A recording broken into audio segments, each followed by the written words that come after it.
Agradezco a Dios porque cada vez que uno estudia la palabra, se da cuenta, ¿no?, de cuánto debe ser enseñado.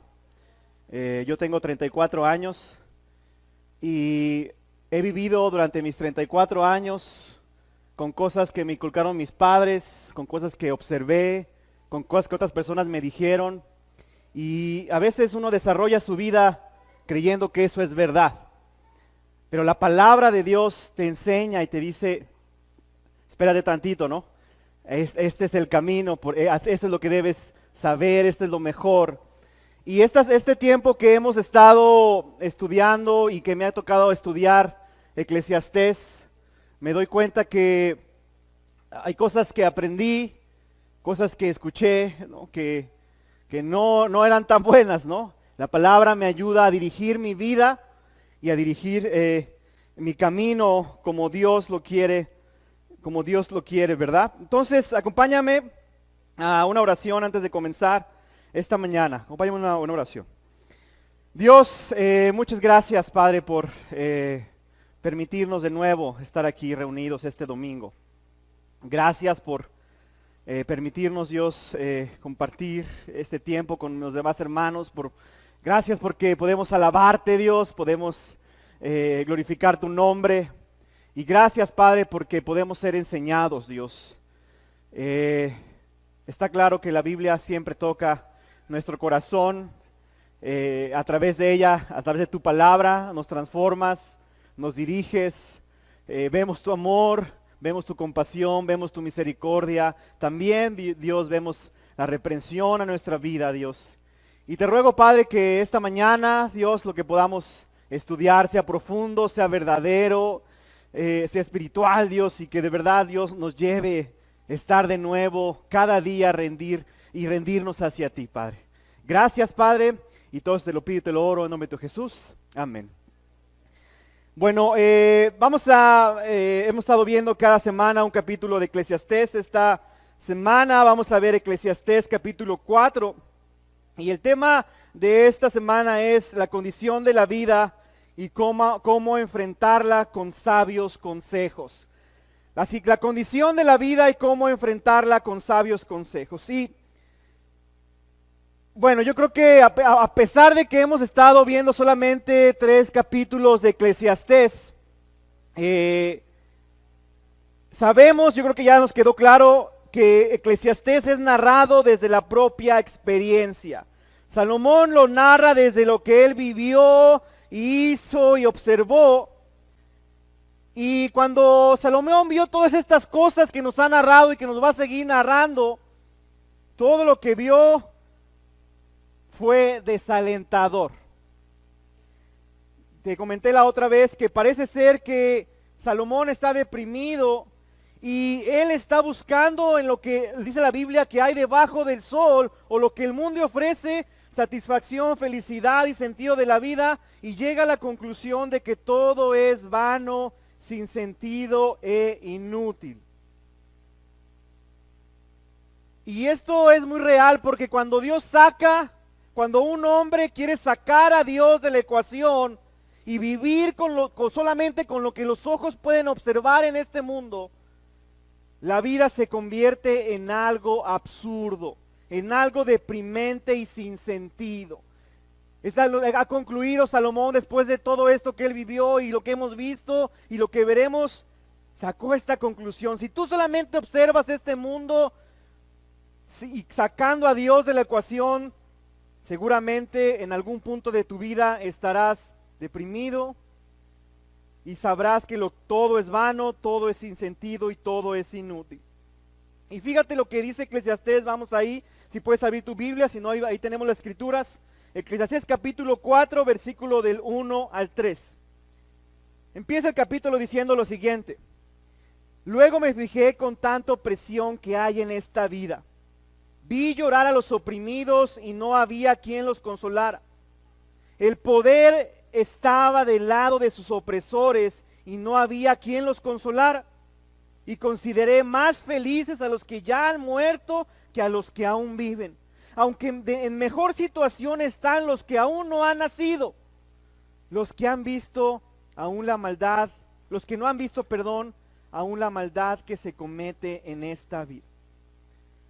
Salomón, en el afán de entender este sentido de la vida y ponerse a filosofar y ver las cosas, ahora observa específicamente y describe lo que sucede en la sociedad. Se da cuenta lo que es, lo que el mundo es, sin tener presente a Dios. Él dice, y de forma muy acertada, él dice, ¿sabes qué? He visto a los oprimidos y he visto cómo lloraban y he visto cómo nadie los consuela. He visto que eran maltratados y vivían esta vida llena de sufrimiento y no había nadie que los consolara. No había quien los ayudara, no había nadie que les hiciera justicia, no había nadie que se compadeciera de ellos. Dice que él los observó y se dio cuenta que esa era su forma de vida. La sociedad en la que vivimos y en el mundo que nos desarrollamos sí es de esa forma. Según Forbes México, y tomó un estudio, un análisis de una empresa que hace análisis que se llama México Evalúa. Dice que el 94.8 de los casos denunciados en México quedan impunes. 94.8 de todo lo que se denuncia, ese porcentaje queda impune.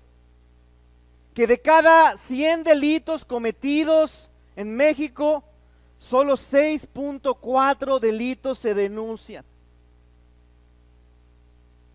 Y de cada 100 que se denuncian, solamente 14 delitos se resuelven. Existe la impunidad, existe la opresión, no existe la justicia en este mundo. Así es, de muchas formas. Si nos ponemos muy quisquillosos con las estadísticas, decimos, ay Josué, esas estadísticas pueden ser infladas, puede alguien decir que son más y son menos. Yo quiero que te pongas a pensar. ¿Alguno de ustedes ha tenido o ha vivido alguna injusticia en su vida? ¿Has conocido a alguien que ha tenido una injusticia en su vida? Yo sí lo he vivido. Y quiero contarte algo que me pasó hace muchos años. Yo era, no sé, tenía 14, 15 años. Mi papá siempre, él tuvo una carpintería. Él siempre trabajó en eso. Y en una ocasión tenía un cliente que le hizo unas puertas entableradas, muy bonitas. Yo recuerdo estar ahí cuando sucedió, recuerdo que mi papá llevó las puertas al lugar. Por alguna razón, mi papá y su cliente discutieron y mi papá decidió traerse las puertas, ¿verdad? Como manera de decir, pues ya no hubo como un arreglo, ¿sí me explico? Mi papá cometió un error. Cuando mi papá trabajaba y alguien le mandaba hacer un trabajo como específicamente las puertas, decía al cliente que comprara las chapas, ¿no? El cliente compraba las chapas, mi papá hacía las puertas y mi papá cuando en ese momento, ¿verdad?, de tensión, trae las puertas y se las trae con todo y chapas. El señor, muy molesto, ¿verdad?, después del tiempo, va con mi papá a su negocio y unos judiciales dicen, queremos que nos hagas un trabajo. Suben a mi papá a la camioneta de los judiciales y le dicen, ¿sabes qué? Te vamos a llevar preso. Se lo llevaron a la procuraduría. Mi papá había sido acusado por este señor de robarse las chapas con dolo. Mi papá, yo vi cómo en el Ministerio Público mi papá iba con 2 policías, esposado, ¿verdad? Ir con el MP para rendir su declaración. Yo me acuerdo verlo con estos 2 ojos y decir, esto es injusto. Mi papá no se robó eso, ¿no? Mi papá no tuvo una orden de aprehensión, solamente dijeron, vente, te subes y te llevamos a la proco. Esta persona era una persona influyente. Yo me di cuenta, ¿no?, de cómo es el mundo y cómo se desarrolló. Era joven. Dolió mucho mi corazón en ese momento porque yo vi la injusticia de este mundo. Y muchas cosas pueden pasar por el estilo. Decía Charlie, que es cierto, Jesús, la más grande injusticia. Un hombre que no era culpable, lo hicieron que fuera culpable. Salomón da una buena deducción de lo que es la vida. La vida si es injusta. Hay mucha gente que no puede hacer nada con su condición de vida. Hay muchas personas que han vivido vidas injustas. Salomón, y por otra parte, habla este momento de la injusticia y habla después, en este mismo párrafo, de la contraparte de una forma aparentemente extraña. No sé si lo alcanzaste a notar, dice Eclesiastés 4:1, fíjate, dice la segunda parte del 1, dice: el poder estaba del lado de sus opresores y no había quien los consolara. Aparentemente a los opresores no ocupa a nadie quien los consuele, ¿no? ¿Por qué un opresor debe ser consolado? Pero ¿a qué se refiere la Biblia con estas palabras? La raíz de la palabra consolar, y me puse a pensar yo, en el hebreo significa las siguientes palabras: arrepentirse, aplacar o compadecer. Aparentemente el lugar del opresor es el mejor lugar. Si tú quisieras elegir de ser oprimido a ser opresor, yo creo que la mayoría dijera: no, pues yo no quiero ser oprimido, pues, no me gusta ser opresor, pero que me gustaría mejor ser opresor, probablemente. Pero aparentemente ni el oprimido ni el opresor tenía una vida más favorable. Los dos vivían una vida desfavorable. Aún los opresores estaban perdidos sin Dios. El lugar o la oposición del opresor no los hacía aún más que la vida tuviera más sentido. Aún la vida carecía de sentido. Y después llega en el versículo 2 y 3, ahí en Eclesiastés capítulo 4, llega a esta conclusión. Y fíjate lo que dice: y consideré más felices a los que ya han muerto que a los que aún viven, aunque en mejor situación están los que aún no han nacido, los que no han visto aún la maldad que se comete en esta vida. Se concluye que este pensamiento de este sabio dice que no importa en qué posición o condición te encuentres en tu vida carecerá de sentido. Dice que afortunados los muertos, porque ya no tienen que vivir estas cosas, y mucho más afortunados los que no han nacido, porque no han visto estas cosas tan dolorosas, ni han sentido estas cosas tan malvadas y vacías. Cuando miras la vida desde una perspectiva sin Dios, es así como se observa.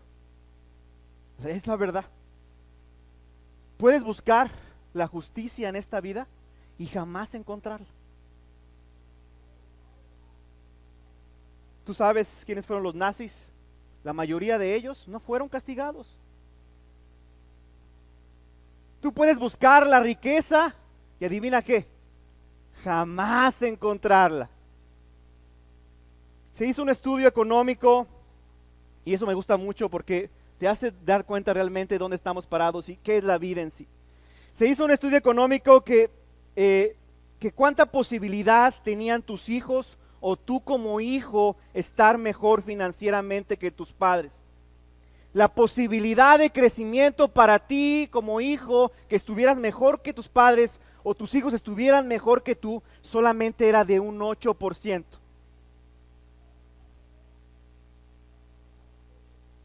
De un 100%, solamente 8% van a tener la posibilidad de tener una mejor vida que tú, de tus hijos, o tú que tu padre. Puedes buscar la riqueza y jamás tenerla. Puedes buscar el amor y adivina qué, jamás encontrarlo. Puedes tomar malas decisiones, ir con personas que no te convienen y querer buscarlo, anhelarlo, pero adivina qué, puedes no encontrarlo. Puedes buscar la paz y jamás lograr poder hallarla. Vivimos en un mundo que vive en continuo conflicto constante. Ayer fueron unos, hoy son otros y después mañana serán otros. Puedes buscar el contentamiento y adivina qué, jamás encontrar. Si buscamos entonces en las cosas que hay bajo del sol, definitivamente no encontraremos nada. Solamente encontraremos desesperanza y te sentirás igual y pensarás igual. El día martes estaba afuera de mi negocio, fui a llevar a mi hijo y estaba en mi camioneta. Yo abro a las 9, eran como 10 a las 9 y estaba esperando para abrir a las 9 de la mañana. En la placita que estoy yo hay un negocio, hay un Steren y al lado hay un lugar donde venden tortillas de harina. En ese momento vi dos personas pasar muy extrañas y de repente yo conozco al señor de las tortillas y él de una forma muy violenta arranca su camioneta y ¡pum! Así se va de repente. Entonces me bajo yo y saludo al señor y lo veo y como que está todo desesperado. Y después me di cuenta que le habían asaltado y le habían robado su camioneta en ese mismo instante. Probablemente, no lo sé, su camioneta era nueva, era una camioneta bonita. A lo mejor trabajó mucho tiempo por su camioneta y la vida es así. En un instante. Lo tanto que has construido, lo tanto que has esforzado, tanto que has hecho. Y puede ser así, vacía, sin sentido, así es la vida. ¿Cuál es el resultado de buscar felicidad, plenitud y sentido en las cosas que hay debajo del sol? Solamente hay depresión, suicidio, amargura, dolor, tristeza, desesperación, enojo, frustración. Si tú buscas debajo del sol, solo encontrarás eso en algún punto de tu vida.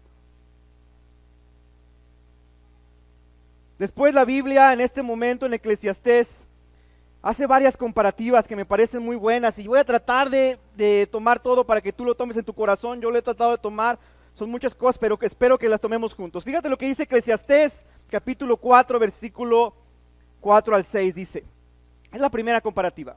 Vi además que tanto afán como el éxito en la vida despierta envidias. Y también esto es absurdo, es correr tras el viento. El necio se cruza de brazos y acaba muriéndose de hambre. Más vale poco con tranquilidad que mucho con fatiga correr tras el viento. Es algo bien importante que personalmente desafió mucho a mi corazón y te voy a decir por qué. Dice la Biblia que dice este hombre ahí, dice que mucho trabajo, si tú echas ganas, seguramente llegarás al éxito, pero llegar al éxito puede ser también que produzca envidias. Entonces, el resultado de tener éxito no es un resultado positivo porque produce envidias. Luego dice, por la otra parte, dice que el necio, el holgazán, no hace nada y no produce nada. Entonces, naturalmente, tampoco hay un resultado positivo, sino en negativo. Y saca una conclusión muy breve que se me hace un tesoro en este momento. Dice, es mejor poco con tranquilidad que mucho con fatiga. ¿Qué significa esto? Es importante que tú y yo podamos equilibrar nuestra vida y muy específicamente en nuestro trabajo. Hay que saber balancearla. Entre el trabajo, el descanso, la familia, Dios, el servicio, entre muchas cosas más. Sabemos que ningún extremo es bueno. Y esto tocó mucho mi corazón porque vivimos en una sociedad, yo también lo he sentido muchas veces, que pensamos que es mejor tener más. Si tengo más, pues voy a estar mejor. Y la palabra nos dice que no es así. No siempre es mejor tener más. Siempre queremos tener una mejor casa, un mejor auto, mejores muebles, pero ¿a qué precio?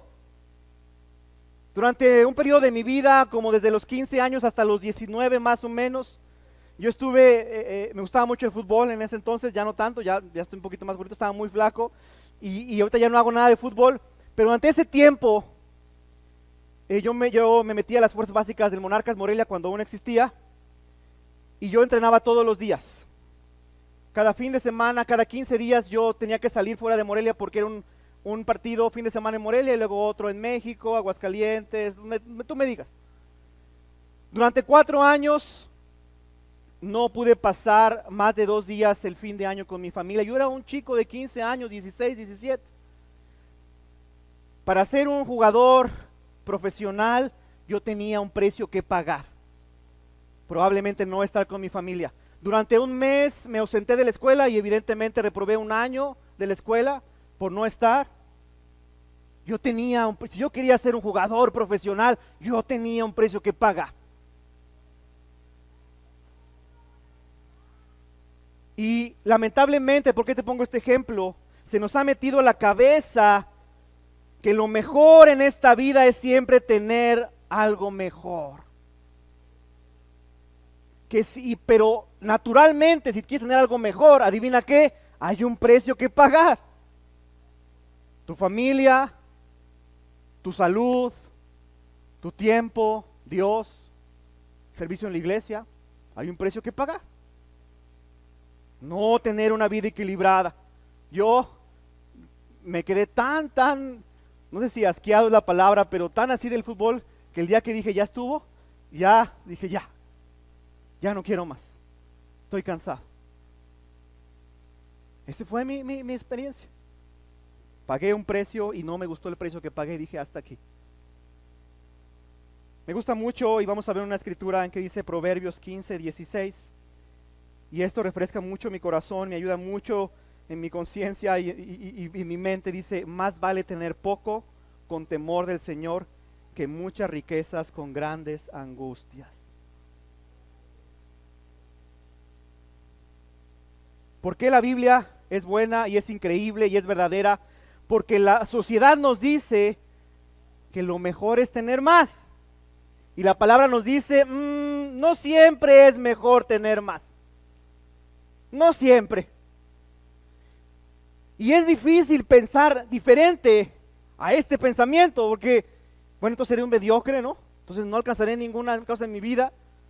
No tendré que poner un carrito más o menos, o no tendré que tener una estabilidad financiera. Lo tenemos tan profundo en el corazón que siempre naturalmente ligamos el éxito con dinero o poder. Por eso la Biblia es tan increíble, porque por eso hay que ser instruidos por Dios y su palabra. Hay muchas cosas que debemos aprender.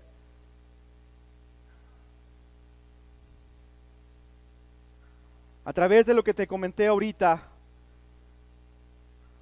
y lo que te acabo de decir, de estas descripciones, quiero que tú, a ver, ¿dónde estoy parado? ¿Dónde está mi corazón? ¿Cómo estoy yo ahorita? ¿Tú eres el que solo vive para trabajar y no tiene equilibrio en su vida y estás pagando un alto precio por eso? ¿O eres el holgazán que vive con solo el mínimo esfuerzo? ¿O eres el hombre que trabaja, que es equilibrado y puede contentarse con lo que Dios le ha proveído? Es algo que es bueno pensar. Y eso no solamente pues en el trabajo, puede ser que tú no tengas equilibrio en otras cosas, en el descanso o en otras cosas que sean atractivas para ti. Mira lo que dice después en el versículos 7 y 8. Dice: me volví otra vez y vi vanidad bajo del sol. El hombre está solo, sin sucesor, sin hijo ni hermano. Nunca cesa de trabajar, sus ojos no se sacian de las riquezas, ni se pregunta: ¿para qué trabajo yo y me privo de mi vida y de todo bienestar? También esto es vanidad y duro trabajo. Salomón habla ahora de un hombre que dedicó su vida a trabajar y acumular riquezas y no tenía sucesor ni nadie que obtuviera, ¿no? Solamente vivía para sí mismo. Y describe muy certeramente el pensamiento individualista del ser humano. Aunque aparentemente tuviera muchas riquezas, nunca este hombre se hizo una pregunta fundamental: ¿para qué hago esto? ¿Para qué tengo más? ¿Por qué trabajo tanto? ¿Cuál es el sentido de eso? ¿Cuál es el propósito? Solamente trabajaba, y dice Salomón que ni siquiera lo disfrutaba, que seguía trabajando, estaba tan afanado por seguir trabajando y estaba solo. Salomón habla de este hombre y dice: ¿se dan cuenta? Nos hace ver, ¿se dan cuenta el resultado de buscar la plenitud en el lugar incorrecto? ¿Te das cuenta? Este hombre que narra Salomón es un gran ejemplo de vivir una vida sin sentido. Ahí esta es la primera comparativa. La segunda comparativa, Eclesiastés 4 del 9 al 12, ahí lo estamos viendo. 9 al 12, dice: más vale dos que uno, porque tiene más fruto de su esfuerzo. Si cae el uno, levanta al otro. Hay de aquel que cae y no tiene quien lo levante. Si dos se acuestan juntos, entrarán en calor. Solo uno, ¿cómo va a calentarse? Uno solo puede ser vencido, pero dos pueden resistir. La cuerda de 3 hilos no se rompe fácilmente. De repente la escritura se torna, ¿verdad? Es mejor dos que uno. Está hablando de este hombre solo y está ligado a esto segundo que vimos, está ligado a lo primero que vimos. Está hablando del individualismo o de la soledad con el compañerismo. Está como haciendo una comparación. Y el texto expone que la soledad solo empeora la vida. Dice, no, o sea, si estás solo, pues es algún peor, no es bueno. Es mejor que estés acompañado, ¿no? Que haya compañerismo, que tengas a otro. Y comienza diciendo cosas muy, muy simples. Dice, si dos trabajan, reciben mejor paga. Si uno cae, otro lo levanta. Y luego dice, si dos juntos entran en calor. Y después dice, si uno solo puede ser vencido, pero dos pueden resistir. Y si algo yo creo que naturalmente está sucediendo en nuestra era, en este momento, y sucedió también hace muchos tiempos atrás, el individualismo caracteriza esta era. Hemos visto, como vimos en Génesis, que la soledad es horrible para el hombre. Y entonces nos dice Salomón, bueno, miren, la soledad es mala bajo el sol. No es bueno que estés solo. Es mejor estar acompañado y es mejor que entiendas que eso es lo mejor para tu vida. Dice entonces que hay que entender que dos son mejor que uno. Y esto puede ser fácil en algunas cosas. Si yo quisiera levantar una mesa que pesa 500 kilos, pues decía, oye, naturalmente ocupa ayuda. Pero hay cosas que naturalmente decimos, no necesito ayuda en eso. Es fácil pensar que en ciertas cosas necesitas ayuda, pero es un enorme reto para algunos cuando pensamos que en ciertas cosas de nuestra vida no necesitamos ayuda. Si algo me he dado cuenta a lo largo de mi vida es que yo necesito relaciones profundas en mi vida. Como discípulos de Jesús es imperativo tener relaciones profundas en la iglesia.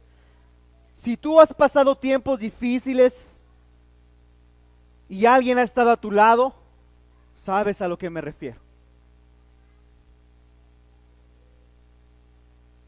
La Biblia nos dice que de muchas formas que la soledad y el aislamiento solamente perjudican al hombre.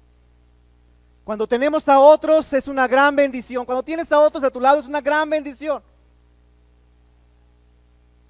Leí un pensamiento que le quiero compartir que me pareció bastante acertado y dice lo siguiente, es breve, es corto. Dice, la unidad es una de las más grandes fortalezas del hombre. La unidad es una de las más grandes fortalezas del hombre. Mi esposa y yo, que tenemos poquito tiempo, 2 meses en Guadalajara, hemos sentido cerca hermanos y eso es una gran bendición para nuestra vida. Una gran bendición. Nuestros hermanos de la charla es una gran bendición para tenerlos ahí, conectar, hablar, compartir, es una gran bendición. La unidad es una de las más grandes fortalezas del hombre. Esta idea termina con lo siguiente, con Eclesiastés 4:12. Dice lo siguiente, Eclesiastés 4:12. Uno solo puede ser vencido, dos pueden resistir. La cuerda de 3 hilos no se rompe fácilmente. Al final, aparentemente está hablando del compañerismo de dos, pero después dice, la cuerda de 3 hilos se rompe fácilmente, ¿no? Y de forma inesperada, aparentemente habla del compañerismo entre dos, pero de repente se pone a otro más, ¿no? Y comúnmente se entiende la escritura, a lo mejor tú lo has escuchado muchas veces, que este tercer cordón es Dios, ¿no? Es Dios. Y es tan acertado esto porque una relación entrelazada con Dios es un cordón de 3 hilos y no se rompe fácilmente. Las relaciones que tú tienes, que tienen como fundamento a Dios, siempre perdurarán. Ya sea tu matrimonio, ya sea tus hijos, ya sea un amigo, si una relación tiene como fundamento a Dios, siempre perduran y siempre son de valor y siempre son únicas. Yo quiero preguntarte, yo me lo pregunté a mí mismo, ¿cuántas relaciones de esta categoría tienes en tu vida que tengan a Dios como fundamento? Tu matrimonio, tu esposo o tu esposa, ¿tienes ese tipo de relación? Tus hijos, tus padres, tus amigos, discípulos en la iglesia. Si eres casado, deberías tener ese tipo de relación con tu cónyuge. Si eres un discípulo, deberías tener con tus hermanos espirituales. Y hay muchas cosas que se pueden decir acerca de esto. Las relaciones que perduran y son valiosas tienen como fundamento a Dios. La tercera comparativa y la última, dice lo siguiente, Eclesiastés 4, versículo 13 al 16. Más vale joven pobre, pero sabio más vale joven pobre, pero sabio que rey viejo, pero necio. Que ya no sabe recibir consejos, aunque en la cárcel haya ascendido al trono, o haya nacido pobre en este reino. En esta vida he visto que la gente apoya al joven que sucede al rey, y aunque es incontable la gente que sigue a los reyes, muchos de los que vienen después tampoco quedan contentos con el sucesor. Y también esto es absurdo y es correr tras el viento. Se pone en contexto otro momento. Dice Salomón, dice, más vale joven, pobre, pero sabio, que viejo y necio. Pone como esta palabra así como diciendo, más vale joven, pero sabio, que viejo, pero necio. Y la verdad es algo que me hizo pensar mucho, porque entonces es mejor tener un espíritu enseñable. Es mejor tener el deseo de aprender que tener un espíritu de necedad y que piense que todo lo sabe. Tú lo piensas y dices, pues es inteligente. Dice que el texto que eventualmente este joven, no importando su procedencia, terminaría siendo rey. Dices que este joven era más valioso que este rey necio, este joven que quería aprender y tenía el deseo de aprender, que este rey necio. Dice la Biblia que este rey vivía evidentemente en necedad y no recibía consejos. Este rey necio dice que evidentemente que pensaba que tenía demasiada experiencia, sabiduría, y pues no quería que nadie le dijera qué hacer. Y esto causa mucha cuestión en mi corazón, porque ¿por qué Salomón pondría estas experiencias o estos momentos así? Habla de muchas cosas en el capítulo 4 y pone esto aquí en este momento y dice, bueno, más vale tener un espíritu de aprender que un espíritu necio. Y esto me puse a pensar, y esto puede pasarnos a muchos de nosotros con el paso de los años. ¿Cuántas personas has escuchado que han compartido aquí en el púlpito? Probablemente si tienes más de 20 años en la fe, un montón de gente. Probablemente, y esto espero que no nos suceda, probablemente puedes pensar, ya lo he escuchado todo, ya lo he aprendido todo, he visto todo y probablemente no hay nada más que aprender. Pero mucho cuidado si pensamos de esta forma, porque pisas terrenos peligrosos. Porque lo que nos hace únicos es que evidentemente somos hijos de Dios, pero tenemos el estandarte de ser discípulos de Jesús. Y un discípulo siempre es un aprendiz. Siempre es un aprendiz. Un discípulo tiene en su ADN decir, quiero aprender más. Quiero que me ayuden. Quiero que me ayuden porque pienso de una forma que no es correcta. No sé si tú conoces a alguien que, yo creo que todos lo conocemos en algún momento de la vida, no sé si yo a lo mejor lo he hecho en algún momento, o tú lo has hecho. Hay personas que se les hace muy fácil opinar, aconsejar de todo y con todos. Quieren llenar el mundo con su sabiduría. Y es bueno tener cosas sabias y poder aprender de gente con experiencia, pero es mejor llenarte a ti mismo y a otros con la sabiduría de Dios. Siempre tener un corazón de aprendiz. Porque el título de discípulos No solamente es por nombre, sino es por acción. Somos discípulos. Al final, Salomón pone una comparativa de que este rey joven y sabio asciende al trono. Y mucha gente lo seguía. Pero después, de una forma inesperada, dice que los que venían después o la siguiente generación ya no estaban tan contentos con este joven sabio, ¿verdad? La juventud y la popularidad de este joven también era una vana ilusión. Su popularidad y su influencia no fue permanente. A pesar de su sabiduría y de su confianza que se le dio, la generación posterior ya no lo quería ahí. Así como tan rápido ascendió, también descendió, y dijo Salomón, esto también es una vana ilusión. ¿Cuántas cosas, no es cierto? ¿Cuántas cosas que aprender? Muchas cosas que tomar en nuestro corazón.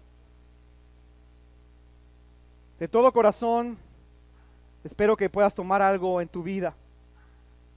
De verdad, que digas, bueno, ¿qué me toca a mí? ¿De qué me está hablando Dios a mi vida? Porque ese tipo de cosas yo me ponía a pensar, expone lo que hay en mi corazón y lo que yo pienso y lo que yo quiero y deseo. Expone el tipo de vida que tengo y hacia dónde voy, hacia dónde me dirijo.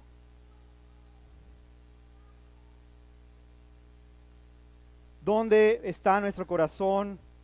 ¿Qué es lo que piensas? ¿Qué es lo que vives? ¿Y qué es lo que haces?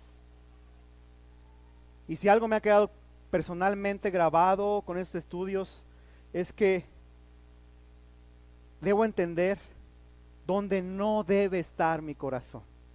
Dónde no debe estar. Y espero de verdad con todo el corazón que también sea así para ti. Vamos a terminar con una oración, por favor. Dios, gracias, tú eres bueno. Permites que podamos ser enseñados a través de tu palabra. Dios, eres tú, Dios, el que nos ayuda, nos confronta, nos anima, nos consuela y nos dirige. Gracias, Dios, por tanto amor y por que permites, Padre, que esto podamos tomarlo en nuestro corazón. Gracias, Padre, porque sin duda yo también he sido enseñado, y aunque muchas cosas confrontan mi ideología, Dios, ayúdame a rendirme, Dios, y saber que lo que la Biblia dice es certero, es cierto y es totalmente verdadero. Gracias por tu amor, Dios, y toda la gloria y la honra sea para ti, en nombre de Jesús. Amén. Gracias.